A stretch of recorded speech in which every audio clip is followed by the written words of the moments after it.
नमस्कार, मैं हूं संजय शर्मा। आप देख रहे हैं 4 PM news network. Uttar Pradesh के एक बाहुबली सांसद हैं, भारतीय जनता पार्टी के सांसद हैं। उनकी पीड़ा है कि वो रो भी नहीं सकते। जिनके नाम पर उत्तर प्रदेश में बड़े से बड़े लोग रोज आते हैं, वो कह रहे हैं वो रो भी नहीं सकते। उत्तर प्रदेश की नई नई कहानियां सामने आ रही हैं। बताऊंगा अभी आके इस वीडियो में आपको पूरी कहानी बताऊंगा। चुनाव पास में है, 1.5-2 साल बचा है। दिल्ली में कौन बैठेगा अब ये योगी आदित्यनाथ तय करेंगे। खेल देखिए, वक्त का खेल देखिए। कभी योगी आदित्यनाथ मुख्यमंत्री बनेंगे या नहीं बनेंगे, ये दिल्ली तय करेगी। दिल्ली तय करेगी, दिल्ली बताएगी योगी बनेंगे नहीं बनेंगे। ऐसी चर्चाएं पॉलिटिकल खेमे में खूब फैली थी। चुनाव से पहले फैली थी, चुनाव के बाद भी फैली थी, और फिर ये भी होता रहा कि अगर केशव मौर्य चुनाव जीत जाते तो शायद योगी आदित्यनाथ मुख्यमंत्री नहीं बनते। ऐसी भी पॉलिटिकल चर्चाएं बहुत तेजी से हैं।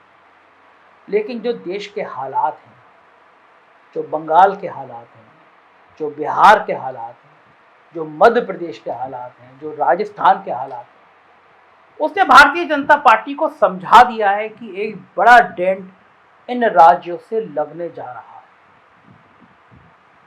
ऐसे में उत्तर प्रदेश पूरी भारतीय जनता पार्टी के फोकस पर है।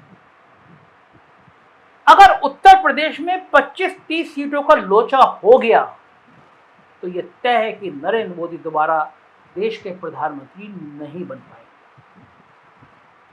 और उत्तर प्रदेश में नरेंद्र मोदी बनेंगे या नहीं बनेंगे, इसका फैसला यूपी करेगा। और यूपी की रणनीति योगी आदित्यनाथ के हाथ में है, क्योंकि मशीनरी उनके हाथ में है, मुख्यमंत्री वो है।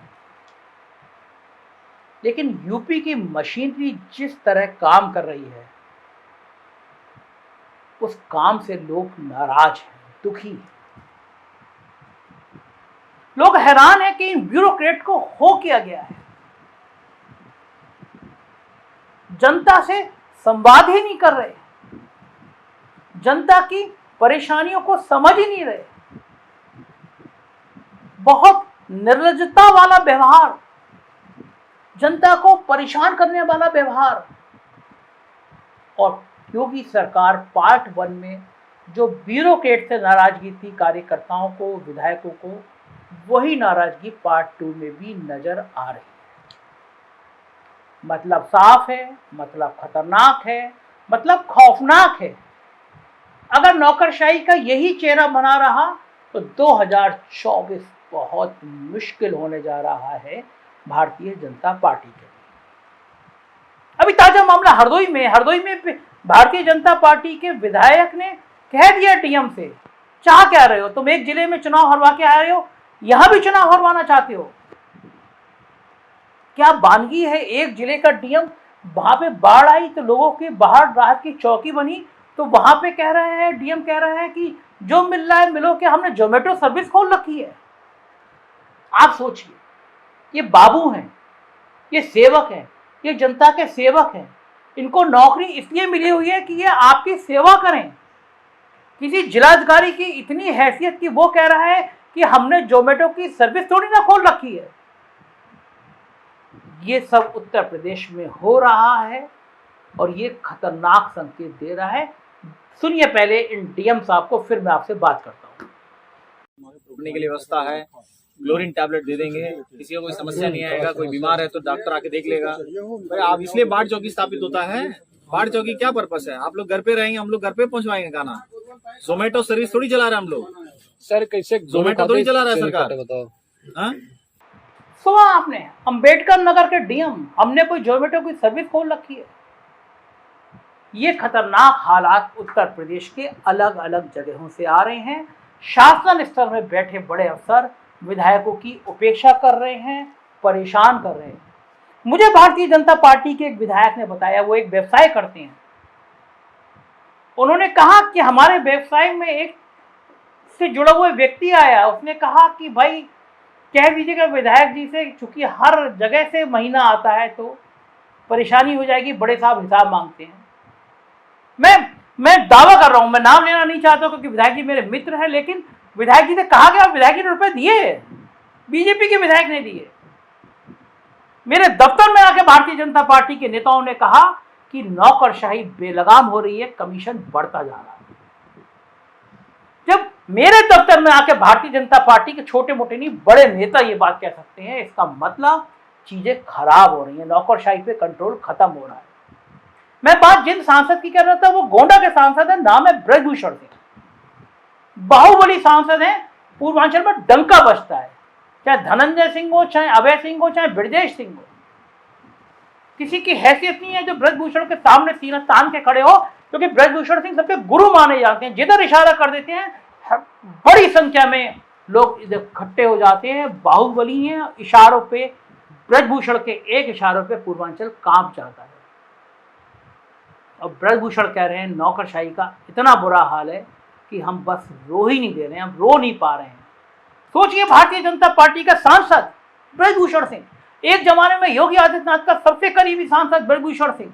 आप चाहिए पूर्वांचल में बात करिए, गोंडा में, बस्ती में, गोरखपुर में, आपको बताएंगे कि नेपाल के शूटरों से निपटने के लिए ब्रजभूषण सिंह क्या क्या काम किया करते थे कि नेपाल के गुंडे इधर ना आने पाए। गोरखपुर में कितनी मदद किया करते थे ब्रजभूषण सिंह। पूरे आपको तमाम दर्जनों किस्से कहानियां मिल जाएंगी, गोंडा की गली गली में ब्रजभूषण सिंह की कहानियां मिल जाएंगी। वो ब्रजभूषण सिंह कह रहे हैं कि अफसरों ने इतना बुरा हाल कर दिया है कि हम बस रो ही नहीं पा रहे हैं। सुनिए क्या कह रहे हैं सांसद महोदय। जिला प्रशासन के बारे में मत ही पूछिए तो अच्छा है। देखिए, पहले कोई भी सरकार होती थी, बाढ़ के पहले एक तैयारी की बैठक होती थी। हमको नहीं लगता कि कोई तैयारी की बैठक हुई है। और भगवान के भरोसे लोग हैं, लोग इंतज़ार कर रहे हैं कब पानी टूटेगा और कब हमारी तकलीफ़ कम होगी। और मैंने अपने जीवन में इतना खराब इंतज़ाम नहीं देखा बाढ़ के प्रति। अफसोस ये है कि हम लोग रो भी नहीं सकते, अपने भाव को व्यक्त भी नहीं कर सकते। सर, अभी हम लोग गए थे, माझा की तरफ गए थे, तो वहाँ बताया गया कि प्रशासन की तरफ से कुछ नहीं मिला, विधायक जी हैं और आपकी तरफ से कुछ गाड़ियाँ उन्हें लगाई गई हैं। ये ट्रैक्टर ट्राली लगवा दिया गया है। ट्रैक्टर ट्राली से जैसे कुछ महिलाएं हैं, कुछ बुजुर्ग हैं जो नहीं चल पा रहे हैं, पानी का करंट भी ज़्यादा था, वो उस पर चल रहे हैं और भगवान के व्यवस्था का इंतजार कर रहे हैं। जिला प्रशासन क्या जनप्रतिनिधियों से कोई सलाह नहीं ले रहा? सलाह का अब अवसर नहीं है, समय नहीं है सलाह का। ये सलाह का अवसर होता है बाढ़ आने के पहले। लेकिन बोलना बंद है, सुनना ही है केवल। बोलना बंद है, जनप्रतिनिधियों की जबान बंद है, बोलना बंद है। बोलोगे बागी कहलाओगे, सुझाव दोगे कोई मानेगा नहीं। ठीक है नेताजी, इसका मतलब योगी जी तक ये बात नहीं पहुंच पा रही है, अधिकारी जो चाह रहे हैं उसे कर रहे हैं। मत कहलवाइए कुछ। तो आखिर वजह क्या है? क्यों कह रहे हैं भारतीय जनता पार्टी के नेता कि कमीशन बढ़ गया है? क्यों परेशान है भारतीय जनता पार्टी के नेता कि विधायक सुन नहीं रहे हैं? मेरे सामने हिंदुस्तान अखबार है, ये बड़े किसी भी सरकार के बड़ी खबर खिलाफ नहीं छापता, ये मुख्यमंत्री की और उनके करीबी लोगों के खिलाफ खबर नहीं छापता, लेकिन नगर निगम एलडीए की छोटी मोटी खबरें छाप देता है बैलेंस बनाए रखने के लिए। बड़े अखबार ऐसा करते हैं। इन्होंने ये एक खबर छापी है नगर निगम की, देख रहे हैं ना आप? मैं खबर के मोटे मोटे पॉइंट आपको पढ़ के बता रहा हूं। हर महीने लखनऊ में 23 करोड़ रुपए खर्च करके भी शहर साफ नहीं कर पाए। कूड़े के 25 से अधिक पीएसटीएस खराब हुए।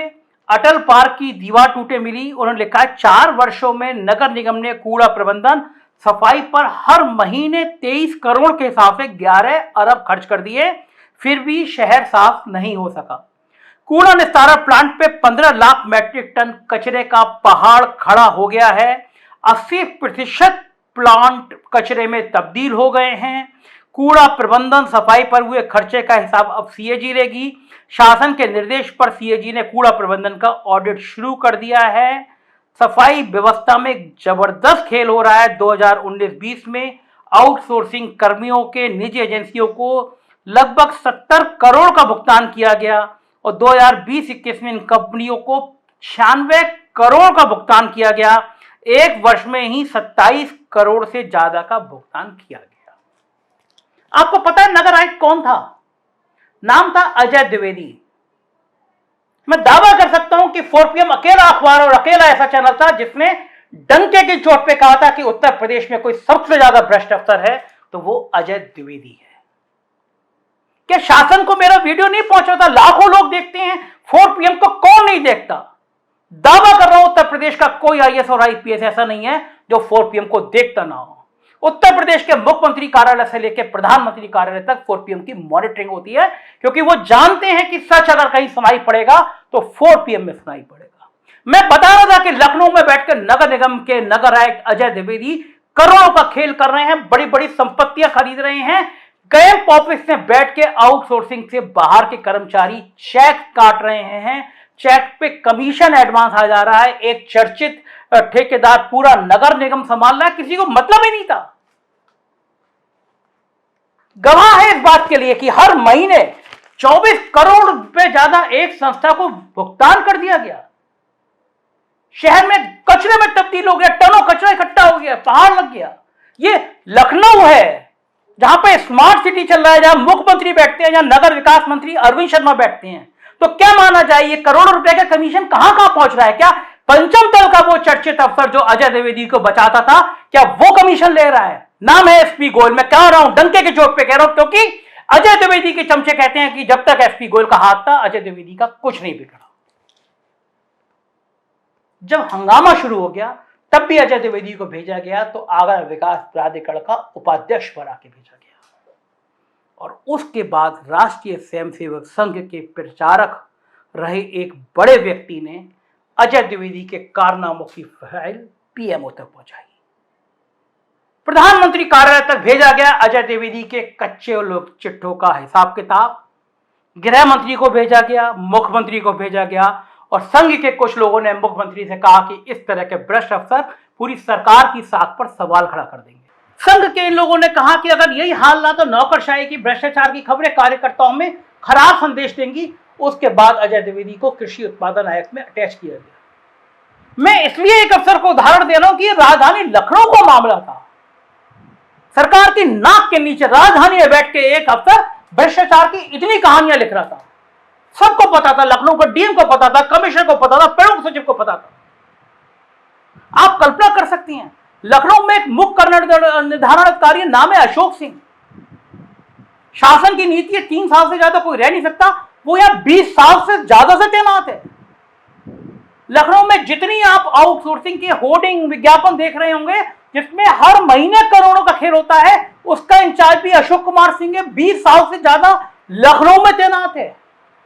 ये भ्रष्टाचार की कहानियां लखनऊ के अंदर है, राजधानी के अंदर है। क्या सरकार को पता नहीं चल रहा? मैं ये बिल्कुल मानने को तैयार नहीं हूं कि सरकार को पता नहीं होगा, क्योंकि अगर सरकार को पता नहीं होगा तो फिर नैतिक रूप से ऐसी सरकारों को रहने का अधिकार भी नहीं होगा। मुख्यमंत्री जी को उनकी टीम जो ये वीडियो सुनती है, मॉनिटरिंग करती है, पॉइंट लिख के देना चाहिए कि इसकी एक निष्पक्ष जांच। CAG की रिपोर्ट से कुछ नहीं होगा, तमाम CAG ने रिपोर्ट दी है, कुछ नहीं हुआ। एक मिसाल कायम करें, एक कमेटी बनाए, 10 दिन के अंदर रिपोर्ट मांगे और ईमानदार अफसर रखें जो ईमानदारी से कर सके। नगर निगम में सैकड़ों करोड़ का घोटाला 2 साल में हो गया है। यही कारण है कि नौकरशाही बेलगाम हो रही है। DM कह रहा है हम जोमेटो सर्विस खोल दें क्या, और सांसद कह रहा है हम तो रो ही नहीं पा रहे। इतनी खराब नौकरशाही हमने कभी नहीं देखी। मुझे नहीं पता कि 2024 का चुनाव क्या इन नौकरशाहों के भरोसे लड़ने का प्लान बना रही है बीजेपी, या अपनी तबाही की कहानी खुद लिखने जा रही है बीजेपी। देखते रहिए 4PM, क्योंकि सच बोलने की हिम्मत तो आप क्या जानते हैं, इस चैनल के अलावा कहीं नहीं मिलेगी। गोदी मीडिया की तरफ मत देखिए, वो सच नहीं बोल पाएंगे। शुक्रिया, थैंक यू।